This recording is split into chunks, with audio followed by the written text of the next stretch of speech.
Hi, this is Dave. Are you too comfortable in business to be effective in the kingdom? Let me repeat that. It's a big question. Are you too comfortable in business to be effective in the kingdom? See if this real life example sounds familiar. Have you ever come across a situation like this? So, the owners of an automobile dealership were regular churchgoers and considered themselves to be Christians. However, the sales process they used in the business was designed to be manipulative and had several small lies built into it. They never saw this as a contradiction, believing that Christianity was one thing and business was something else. So they compartmentalized their Christianity to encompass what they did around the programs and activities of their local institutional church. And then they saw their business as outside of that. In their Christianity, they followed the local pastor. In business, they incorporated the best practices of the world.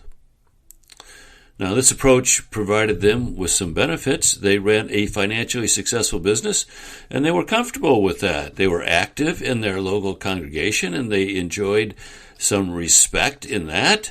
In short, their approach to business and the kingdom fit their lifestyle, and they were comfortable in both arenas. Now that sounds acceptable until we look a little closer. Peeling back the superficial uncovers a significant problem. It is not what has happened. The problem is what has not happened that could and should have. Had they built their business on Christian principles instead of worldly values, thousands of customers would have seen what it was like to deal with an organization grounded in love and expressing itself in honesty and integrity. Those customers would have been touched by a subtle witness of what it means to be a Christian. But, unfortunately, they weren't. Had the owners built Christian principles instead of worldly values into their business, hundreds of employees would have seen that Christ is real and involved in the business and would have witnessed that impact on the lives of the owners and the actions of the principals. They would have seen acts of love and times of prayer. Christ would have become real to their employees, and many would have been attracted to the peace and hope that they saw in their bosses. Unfortunately, they didn't. Had they been guided by the Holy Spirit in all their business decisions, the business's reputation in the locality would have gradually developed so that their Christian witness would have grown and impacted their colleagues, their vendors, and their neighbors. Instead of the message portrayed by the media that Christianity is for the uneducated and ignorant people, they would have seen living proof of just the opposite. Unfortunately, they didn't. Had they focused on building a business that had impact for the kingdom, they would have gained visibility and influence in their industry among their colleagues. At the national associations, they would have been asked to be on the committees that made recommendations and decisions. They would have been asked to sit on the panels of all the national meetings. They would have been given opportunities to be a model and a witness in the power of Christ in their business. Their influence would have spread nationally within their industry. But they didn't. Had they seen their business as an extension of the kingdom and their own anointed ministry, the owners would look forward to that day when they met Christ, and he may say to them, "Well done, good and faithful servant. You've been faithful with the business that I created and put in your hands to manage. You've multiplied its impact and used it to extend my kingdom. I'll put you in charge of many things. Come and share your master's happiness." All this could and should have come to pass if the owners had seen their business as a ministry, if they'd seen it as an integral part of their Christian walk instead of something separate and apart from it. While this is incredibly sad for this one business, when you consider the impact of this separation of business from the kingdom across all the similar businesses over time and around the world, the thought becomes staggering, it becomes almost incomprehensible. Surely, millions of people would have come to know a blessed relationship with Christ and never did, because the owners compartmentalized Christianity and business. In a lost world populated with people looking for a solution for their pain and problems, they remained silent and aloof. The world today would be a vastly different place if Christian business people hadn't sat on the sidelines. This truly must be one of Satan's greatest accomplishments. While the owners enjoyed their comfortable lifestyle and false sense of piety, they unwittingly helped to propagate one of the greatest failures in Christianity, and in so doing contributed to a lie that has withheld Christ from untold millions of people.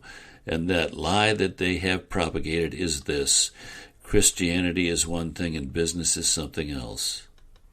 That's the lie. Unfortunately, the underlying cause is the effective work of our adversary. Ephesians 6:11 and 12 says, "Put on the full armor of God so you can take your stand against the devil's schemes. For our struggle is not against flesh and blood, but against the rulers, against the authorities, against the powers of this dark world, and against the spiritual forces of evil in the heavenly realms." That's Ephesians 6:11 and 12. On another level, the religious establishment has long promoted the separation of sacred and secular and bears much blame. At the same time, the purveyors of the worldly wisdom hold that money and success is the highest good. They've also influenced millions of Christian business people. Let's look at each of these. First of all, the practices and pronouncement of the religious establishment. The institutional church system, that global assemblage of pastors, church buildings, denominations, seminaries, etc., the whole thing put together, I call the institutional church system. Ultimately, that must be held responsible for the inception and propagation of this lie. In my book, Is the Institutional Church Really the Church? I'm going to recommend you search that out. It's on Amazon or wherever books are sold. Is the Institutional Church Really the Church? Anyway, in that book, I note that the system has spent over $540 billion on itself over the past several decades and has overseen the decline in the percentage of Christians in this country. It has failed to make a measurable change in the lives of its adherents. It has turned off and chased away a great percentage of the population, and it has instilled such antipathy in young people that the vast majority of them leave the system as adults. Like all institutions, it's more concerned with the survival and expansion of itself than it is with its stated mission. So in order to glue its adherents more closely to itself, it's put forward a number of false ideas. And the one most appropriate for this discussion is this, quote, "There's something special about the institutional church and its employees." That is a false idea that the institutional church has put forward. Church buildings are often referred to as God's house. And the people who work in those buildings are often referred to as clergy to distinguish them from us common folks, quote, the laity. More modern denominations substitute pastor and minister as more palatable versions of clergy. In other words, those things related to the institutional church system are somehow special. If something is special, then of course everything else is ordinary. This is, of course, a historical creation of men wanting to solidify their positions and shore up the institutions, and is nowhere found in the Bible. God is not contained in a place, and the Bible knows of no special class of Christians, teaches just the opposite, that we're all priests and ministers. I'm going to quote 1 Peter 2:9, "But you are a chosen people, a royal priesthood, a holy nation, God's special possession, that you may declare the praises of him who called you out of darkness into this wonderful light." You are a chosen people, a royal priesthood. He's talking to all of us. This is a perfectly understandable strategy that has worked for generations. If you want people to give you their money and their time, teach them that you're special and important. While this may have been an effective strategy to ensure the survival of the institution, the unintended consequences have been enormous. When you claim that something is special, what are you saying about everything else? It is non-special, mediocre, and ordinary. When you claim that something is important, what are you asserting about everything else? That it is unimportant and of no consequence. When you claim that some building or some people or some programs are sacred, what are you indicating about everything else? It's secular and of no lasting value. It's no wonder, then, that business people just naturally come to the conclusion that their businesses are ordinary, unimportant, and secular. It's easy to believe that since all important spiritual stuff happens within the confines of the institutional church, nothing spiritually important can happen in their businesses. Once again, this is exactly the opposite of what the Bible teaches. The Bible teaches that all work is sacred. I'm going to quote Colossians 4:23. Whatever you do, work at it with all your heart. Whatever you do, work at it with all your heart, as working for the Lord, not for men, since you know that you will receive an inheritance from the Lord as a reward. It is the Lord Christ you are serving. Because the lie that there's something special about the institutional church system is so ubiquitous, a vast majority of Christian business people have never thought to question it. It's just part of the culture. So the idea that there is something sacred and special about church continues to live on despite the clear and contrary teachings of the Bible. What about the emphasis of the world's business culture? The world's business culture promotes the idea that a business is primarily, if not exclusively, about making money. The most deceptive ideas always contain a grain of truth. This one does too. Business is about making money, but it's not just about making money. From a worldly perspective, businesses are formed to provide for the economic security of folks who own and work in that business. Since food and shelter are basic needs, a business, to be viable, must meet those needs. And it does that by providing goods and services for money. Money then becomes one of the keys to any business. A business that doesn't create sufficient income is not going to stay in business for long. The problem arises when the business people focus solely on money as the rationale for the business. When they do that, they miss all the other incredible benefits that accrue to themselves, their employees, their families, their customers, and to society in general. A business doesn't necessarily have to create profits, but it does need to be sustainable. In other words, money is important. It's a core reason for starting a business. But profits aren't nearly as important as sustainability. And profits aren't just for the purpose of buying the business owner a better car or a bigger home. As we saw in the parable of the bags of gold, reinvesting in the growth of the business is a biblical strategy. Profits fund and empower growth. Unfortunately, our popular culture promotes a distorted picture of the purpose of a business. The media glorifies the self-made millionaire. Wall Street awards huge bonuses for those who reach revenue goals. And CEOs are awarded obscene bonuses for achieving quarter results in publicly held companies. The emphasis on making money has never been more pronounced or glorified. It's thus so easy for business people to react to the popular culture and define the success of the business solely in monetary terms. When we believe the idea that business is just about money, we never see the powerful entity for good that a biblical business could become, because we never look for it. We need to take this idea that business is just about money and pry it off and discard it in the trash. The ultimate responsibility. Eventually, though, the practice of compartmentalized business in Christianity proceeds from the minds and hearts of millions of individual Christian business people. They're comfortable in their lifestyle and afraid to risk their material trappings for a greater impact for the kingdom. At some level, they're aware of the risk of actually questioning the status quo. They're secure in their lifestyles and see no reason to question the values promoted by the religious establishment and the world's economic system. So they sit on the sidelines of the great struggle which describes an active role in the kingdom. Like a star player who has lost his motivation, they sit on the bench while the action takes part in a different part of the court. They're comfortable and unengaged. So, if you see yourself in this situation, it's time to step out of your comfort zone and begin to move to a greater engagement in the fray. It doesn't matter what the religious establishment proclaims, and it doesn't matter what the world system pressures you to do. The only thing that matters is you and your relationship to God and what He wants you to do. Your decision to stretch out of your comfort zones and to begin to pursue the reality that your business is your ministry, if you pursue it with dedication and perseverance, that decision will prove to be one of the biggest in your life. The impact will be enormous. Here's just a sample of what others have reported when they make that decision. Number one, a personal sense of freedom and clarity. It's like coming out from under a deep fog. I saw things about Christ and Christianity that I'd never seen before after you make the decision. It provides you a deeper sense of purpose. Now your purpose is larger than you've ever seen it before.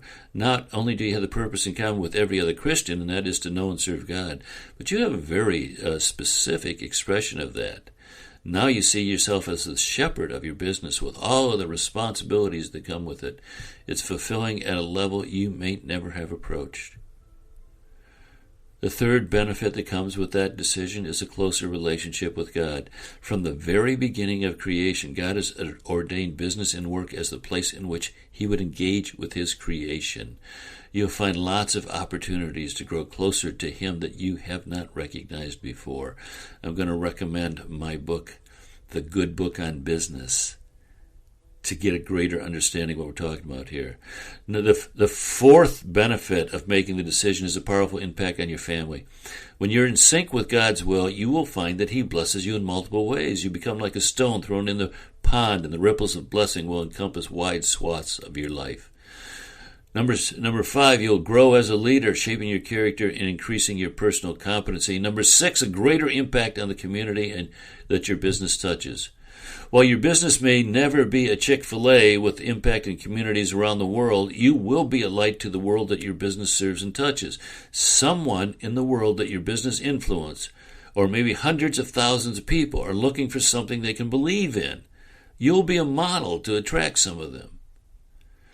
And number 7, benefits of making the decision, you will be recognition for excellence. Because you'll implement God's wisdom and direction in your business, you'll eventually create excellence in what you do. The world around you will recognize that, and you'll gain influence with them.